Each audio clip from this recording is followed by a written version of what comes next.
this election, like I said, makes it 100 years since Nigerians started voting. In 1923, we held the first election, then under the British. And if you look at things that dogged those elections, they're still evident 100 years after. So I submit to you this morning that the sad reality is that we have not changed pretty much in 100 years. Even when you look at the preceding elections of 1959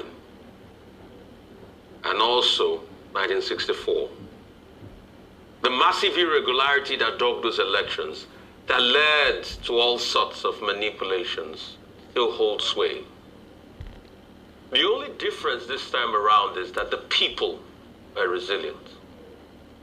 And in everything that has happened, on everything that would emerge from this election, I'll say the true heroes of this election are you, the Nigerian people, you watching me this morning that went out with your PVC to vote. In fact, I'd like to tell you to pat yourself on the back or clap for yourself. Because despite the tyranny, despite the suppression, despite the frustration, deliberately, you stood tall and you ensured your vote was counted. You stayed overnight at the polling unit and used your phones to become lights for the electoral officer to count the votes. A lot of you went there hungry 6 a.m. in the morning, and you hardly ate anything until after the vote was counted. You stood there even when the thugs that fail to realize that they are a reflection of a failed state. The thugs that fail to realize that their own lives could be better if their politicians truly cared for them came to attack you that was trying to liberate them from their own suffering. But you stood tall despite the fact that the police officials couldn't fight them back in some cases or fought them back in some cases, and you ensured that your vote counted. Some of you were so bold that despite the fact that your blood was dripping, your sweat was dripping, you voted. Jennifer has been mentioned. Those are the heroes. Despite the fact that her eyes were patched after the brutality of thugs, she looked carefully at the party she wanted to vote and ensured she voted. Jennifer's spirit just shows all of us that we have that can-do spirit. And the people can truly take their country in their hands if they want. So in all of this, you, the people, were the true heroes. Anything that happens in this election is your resolve. Is you speaking loud and clear that you will not take the things you used to take anymore. And because of your resolve in this election, I can boldly say that the Nigerian people, come what may, that the next 100 years is assured if we're to take a panoramic view. Because I know it's a long walk to freedom and getting elections right in this country. And since you have done this, you will not relent in the next election cycle. But amidst all of this, we still had lack of capacity that was shown by Inec. Inec flip-flopped so many times. And I don't want to predict anything, but I think these elections will be highly litigated. And it's only a matter of time. Inec, after realizing that one of his officials had flip-flopped initially in an interview, when the official said that we didn't promise that we're going to put presidential election results on IREV, now came back to issue two statements, saying it was a technical glitch.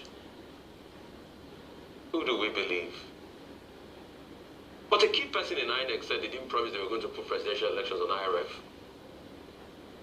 And I wonder, if only we can play their videos back for them. What did they say initially? They said the joker in this election was going to be the fact that from polling units, they were going to post them onto the IRF. He bragged about it. I asked here on Friday, hope they are not going to complain no data. But like I said, it came to pass. I sadly want to be right on issues that denigrate my country.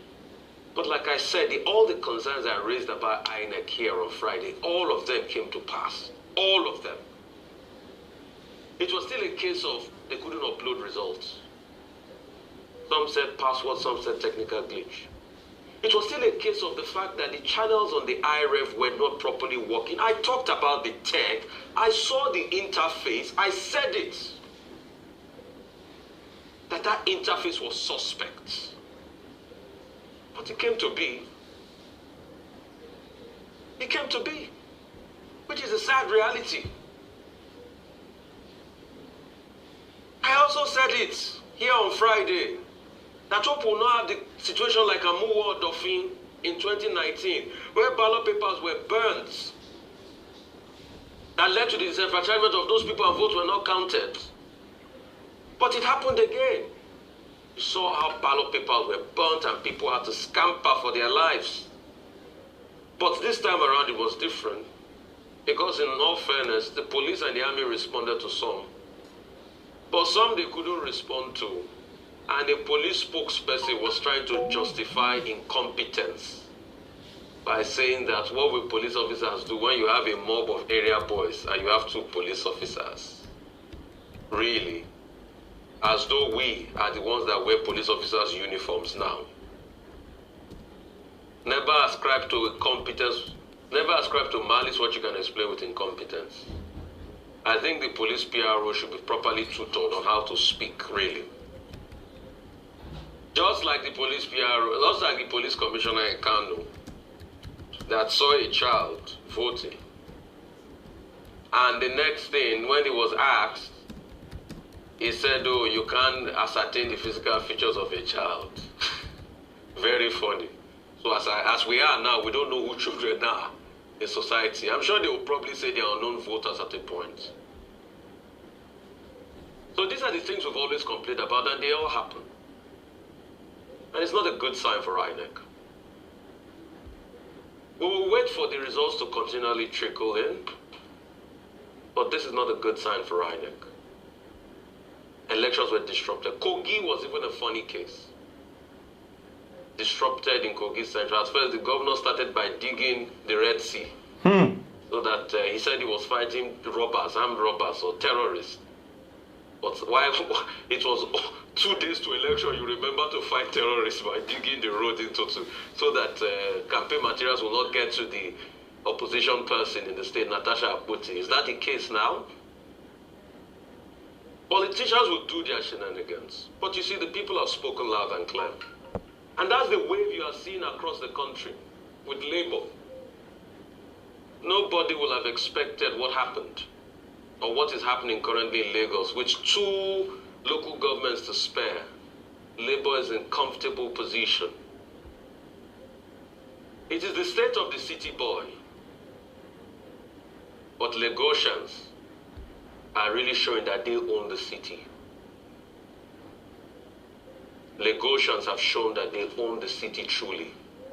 What is the state of the city boy?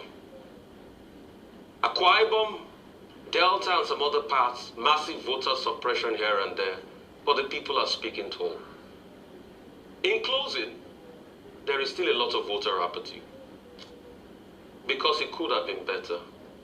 By the numbers I'm seeing, it's looking at, I think, less than 20% of Lagosians voted, which is sad, just like about the last figures from 2019 elections. Because if there are 2 local governments to spare, and both candidates have had little less than 1 million votes, in a state that normally will have about 6 million registered voters, then there's still massive voter apathy. But we'll wait for the results. The truth will triumph. It will be a long walk to freedom for Nigeria. But most importantly, you, the Nigerian people, if we are to pick heroes from the elections, you are the heroes of these elections. Come what may, back for yourself.